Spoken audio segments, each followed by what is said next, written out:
Сәлеметсіңдер ме, оқушылар? Здравствуйте, ребята! Сегодняшняя тема урока – «Мое платье новое». Бүгінгі сабақтың тақырыбы – «Менің көйлегім жаңа». Открываем тетрадь и пишем сегодняшнее число. Қаңтардың 19-ы. Сынып жұмысы. Жаңа сөздер. Новые слова. Жейде, рубашка. Шалбар, брюки. Бәтеңке, ботинки. Көйлек, платье. Жаңа, новый. Ескі, старый.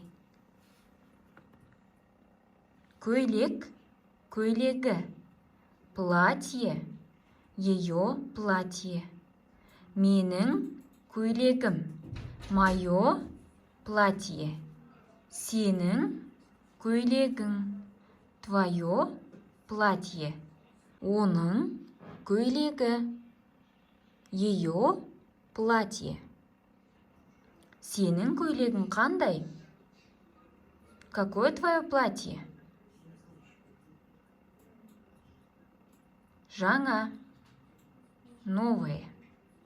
Ескі, старое.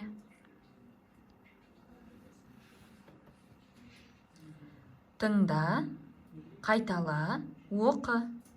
Послушай, повторяй, прочитай. Ханзада ақ жейде көк шалбар киеді. Ол қоңыр бәтеңке киеді. Ханзада батыр. Ол ханшаны жақсы көреді. Принц одевает белую рубашку, синие брюки. Он наденет коричневые ботинки. Принц – герой. Он любит принцессу. Ханша сары көйлек киеді. Оның көйлегі ұзын. Көйлегі әдемі. Ханша ақылды. Принцесса одевает желтое платье. Ее платье длинное.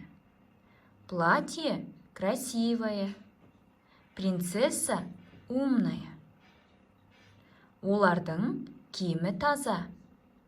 Тазалық денсаулық кепілі. Их одежда чистая. Чистота – залог здоровья.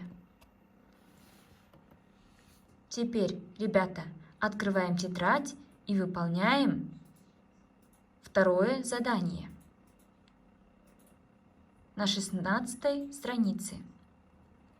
Ал енді балалар, 16 бетті ашып, екінші тапсырманы орындаймыз. Көп нүктенің орнына тиісті қосымшаларды жаз. Поставь вместо точек нужное окончание. Менің көйлегім. Мое платье. Сенің көйлегің. Твое платье. Оның көйлегі. Ее платье. Менің жейдем. Моя рубашка. Сенің жейдең. Твоя рубашка. Оның жейдесі. Его рубашка. Менің шалбарым. Мои брюки. Сенің шалбарың. Твои брюки. Оның шалбары. Его брюки. Выполняем задание и отправляем по онлайн-мектепу. Если у вас не удалось закрепить в онлайн-мектеп, можете отправить на WhatsApp. Всем удачи! Барлығыңа сәттілік!